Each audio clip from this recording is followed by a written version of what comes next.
Warga dikejutkan dengan kobaran api yang muncul dan dengan cepat membakar habis puluhan bangunan rumah warga di kawasan pemukiman padat Pisangan Timur, Rawamangun, Jakarta Timur dini hari tadi. Bangunan yang berhimpitan dan banyaknya material yang mudah terbakar membuat api semakin cepat membesar dan merembet. Menurut seorang warga, api mulai terlihat dari sebuah rumah yang diawali percikan api yang diduga berasal dari hubungan arus pendek listrik. Ya tadi kan kita lagi nonton bola di situ lagi acara, terus dari rumah pusat sana tuh tiba-tiba ada api besar, kira orang nabun gitu. Pas kita lihat-lihat lagi langsung kata kebakaran, langsung cepet-cepet hubungin damkar. Gitu. Oh. Ini yang kebakar apa bang ternyata bang? Rumah, terus juga tadi ada percikan listrik banyak sih tapi itu. Jadi warga sekitar yang menjadi korban kebakaran hanya bisa menyelamatkan diri dan membawa sebagian barang berharga yang bisa diselamatkan. Ratusan warga korban kebakaran di Jalan Ahmad Yani Gang Jambrut, RT 10 RW 05, Pisangan Timur, Pulau Gadung, Jakarta Timur, mengungsi di tenda pengungsian Dinas Sosial dan BPBD. Dari Jakarta, Rio Manik, Helmi Sajangbati, Ainus melaporkan. Pemirsa, Presiden ke-6 Republik Indonesia Susilo Bambang Yudhoyono buka suara terkait rencana pertemuan Partai Demokrat dengan PDI Perjuangan. SBY menyebut putra sulungnya yang juga Ketua Umum Partai Demokrat Agus Harimurti Yudhoyono dalam waktu dekat akan bertemu dengan Puan Maharani.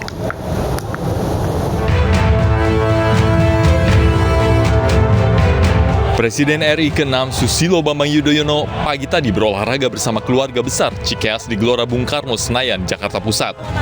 Kedatangan SBY yang ditemani putra sulungnya Agus Harimurti Yudhoyono dan istrinya Anissa Pohan langsung diserbu ratusan warga yang tengah berolahraga. Presiden RI ke-6 yang kini menjabat sebagai Ketua Majelis Partai Demokrat itu pun menanggapi isu soal rencana pertemuan putranya AHY dengan Puan Maharani. Menurut SBY, dalam waktu dekat, AHY akan menggelar pertemuan dengan Puan Maharani. Menurutnya, pertemuan yang berangkat dari niat baik itu pasti ada manfaatnya, terlebih jika membahas permasalahan bangsa. Meski tidak menjelaskan lebih rinci, namun SBY menyerahkan sepenuhnya kepada AHY selaku Ketua Umum Partai Demokrat. AHY selaku pemimpin Partai Demokrat merespon ajakan dari Pak Puan PDIP untuk melakukan pertemuan dan berbincang-bincang. Partai Demokrat selalu berpendapat pertemuan yang berangkat dari niat baik, tujuan yang baik, membahas masalah-masalah bangsa tentu ada gunanya. Isu rencana pertemuan AHY dengan Puan Maharani menjadi sorotan. Usai Ketua DPP PDI Perjuangan, Puan Maharani menyebut jika AHY masuk dalam radar cawapres Ganjar Pranowo. Dari Jakarta Pusat, Rani Sanjaya, Ainus melaporkan. Ratusan ribu pendukung Ganjar Pranowo dari 164 organ relawan seluruh Indonesia berkumpul di Stadion Gelora Delta Sidoarjo, Jawa Timur. Mereka yang hadir mendeklarasikan dukungan mulai dari artis, musisi, seniman hingga para bangsawan dari 266 kerajaan dan lembaga adat di Indonesia.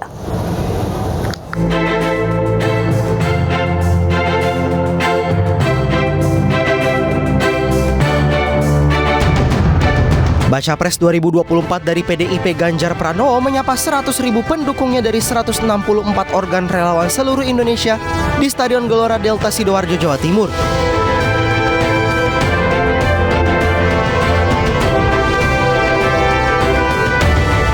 Berbagai kesenian nasional mulai dari reog, kuda lumping hingga musik pop ditampilkan dalam acara bertajuk Merawat Jiwa Nusantara, Silaturahmi Relawan Ganjar Pranowo. Dalam orasinya, Ganjar mengajak masa relawan untuk merawat berbagai kebudayaan nasional yang kaya dan melimpah lewat bingkai Pancasila. Bagaimana kita bersepakat untuk merawat seni kita, merawat budaya kita. Tadi saya berdiskusi dengan artis-artis senior yang ada di sana. Bagaimana kita mesti duduk bersama. Bagaimana kita rawat budaya kita, kesenian kita untuk kita kembangkan bersama-sama. Dan butuh strategi kebudayaan untuk itu. Dalam acara ini Ganjar juga didukung oleh Gabungan Seniman Indonesia GSI. GSI merupakan wadah pendukung Ganjar Pranowo yang diisi sederet artis, pelawak, hingga musisi ternama tanah air mulai dari Roy Marten, Sri Mulat, hingga Iwa K. Ketua GSI Roy Marten mengatakan, Ganjar dinilai pemimpin yang mudah diterima oleh seluruh lapisan masyarakat di Indonesia. Kami gabungan seniman Indonesia lintas kesenian berkumpul sepakat mufakat untuk mendeklarasikan mendukung Pak Ganjar sebagai Presiden Republik Indonesia tahun 2024 sampai 2029. Selain seniman, Dinasti Nusantara juga menyatakan siap memenangkan Ganjar Pranowo di Pilpres 2024. Dinasti Nusantara merupakan perkumpulan pendukung yang terdiri dari raja, sultan, ratu, hingga para bangsawan dari 266 kerajaan dan lembaga adat di Indonesia. Deklarasi dukungan dibacakan oleh Sultan Ternate As-Sultan Iskandar Hidayatullah. Alasan paling rasional dari kami, para pemangku adat se-Nusantara adalah karena Pak Ganjar sangat concern terhadap budaya adat istiadat leluhur. As-Sultan Iskandar menambahkan Ganjar sosok yang tepat dalam memimpin Indonesia dan akan menyiapkan berbagai macam program konsolidasi dalam mendukung keberhasilan Ganjar menjadi presiden.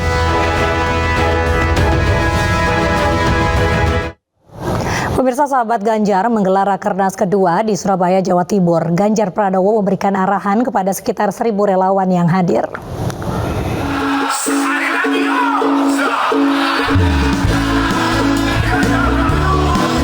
Sahabat Ganjar sebagai relawan politik terbesar di Indonesia menggelar Rakernas kedua di Surabaya, Jawa Timur pada Sabtu 10 Juni 2023. Rakernas menghadirkan jajaran pengurus DPP, DPW, dan DPC sahabat Ganjar seluruh Indonesia untuk menyambut Pilpres 2024.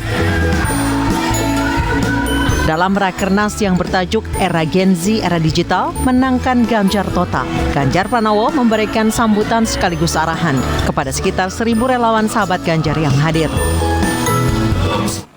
Awal-awal sebelum Bu Mega mengumumkan saya sebagai capres, semua Pak Ahmad Basarah tidak ada satupun yang saya temui untuk menunjukkan bahwa relawan itu tumbuh betul-betul dari bawah.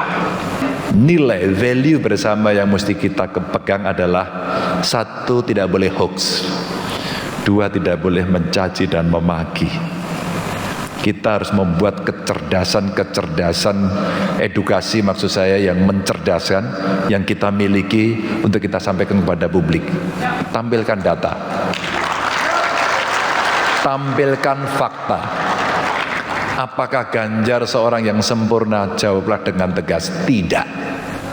Ganjar juga punya kekurangan sebagai manusia biasa seperti Anda dan saya hari ini. Relax dan optimistik, ini khas yang tadi Gen Z, generasi Z. Generasi Z itu dia butuh perhatian, butuh ruang, butuh didengarkan. Sementara Ketua Umum Sahabat Ganjar, Gus Nahib Sodik, mengatakan bahwa Rakernas ini diselenggarakan bertujuan untuk menyatukan ide dan gagasan untuk memenangkan Ganjar Pranowo di tahun 2024. Bahwa dengan adanya pertemuan ini, relawan Ganjar se-Indonesia dapat meningkatkan kinerja dan produktivitas kita semuanya dalam menjalankan tugas dan tanggung jawab sebagai relawan sahabat Ganjar. Dan juga ingat pesan dari Bapak Haji Ganjar Pranowo dalam kita berkampanye, dalam kita bersosialisasi, jangan sampai ada yang di situ naudzubillah tukaran, sangkan oleh Bapak calon kita presiden ini untuk bisa ditancapkan di hati kita. Jangan main hoax, yang penting jangan main hoax. Kita relawan sahabat Ganjar berkampanye dengan kampanye yang santun, kampanye yang damai. Dewan Penasehat Sahabat Ganjar menerangkan bahwa Ganjar Pranowo dalam kategori Top of Mind menempati peringkat teratas dengan perolehan 18,9% dan akan terus meningkat dengan adanya pemilih pemula pada Pilpres 2024. Berdasarkan data-data elektoral politik yang telah dipaparkan, relawan sahabat Ganjar akan tetap meningkatkan kerja-kerja sosialisasi di masyarakat secara profesional dan menjalankan amanah dari Ganjar Pranowo. Dari Surabaya, Jawa Timur, Tim Liputan iNews melaporkan. Ketua MPR RI Bambang Susatyo membuka acara lawatan obor Pasca Nasional ke-19 di Gedung Nusantara 5 DPR RI Jakarta. Menurut Bambang Susatyo, kehadiran obor di MPR RI sangat tepat karena gedung MPR adalah rumah kebangsaan, juga rumah untuk semua golongan dan agama.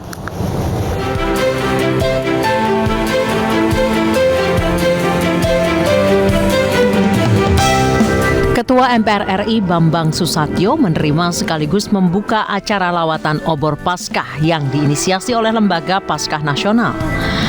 Lawatan obor Paskah yang ke-19 ini diselenggarakan di Gedung Nusantara 5, Kompleks MPR DPR RI pada Sabtu siang.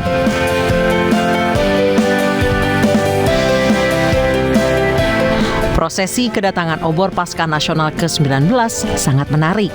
Dikawal dengan ratusan motor besar Bikers for Christ Indonesia, lalu disambut suara shofar yang terbuat dari tanduk kambing benggala. Obor selanjutnya diserahkan kepada Ketua MPR RI Bambang Susatyo yang didampingi Wakil Ketua MPR RI Fadal Muhammad.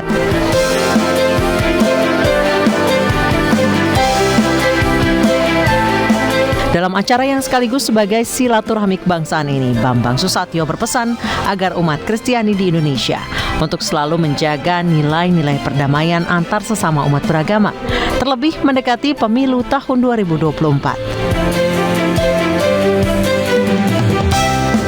Pada para umat Kristiani yang hadir pada hari ini untuk menjaga nilai-nilai perdamaian, kekeluargaan, terutama dalam menghadapi tahun politik ini.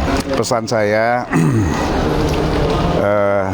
tahun politik ini dalam menghadapi Pilpres, Pileg, kemudian beberapa bulan kemudian nanti di November ada Pilkada serentak, jangan sampai terjadi gesekan, jangan sampai terjadi insiden seperti Pilpres pemilu lalu 2019 di mana ada ketidakpuasan dari hasil pengumuman Pilpres ketika itu di Bawaslu jadi demo dan benturan dengan aparat sehingga memakan korban. Nah, korban inilah yang harus kita hindari.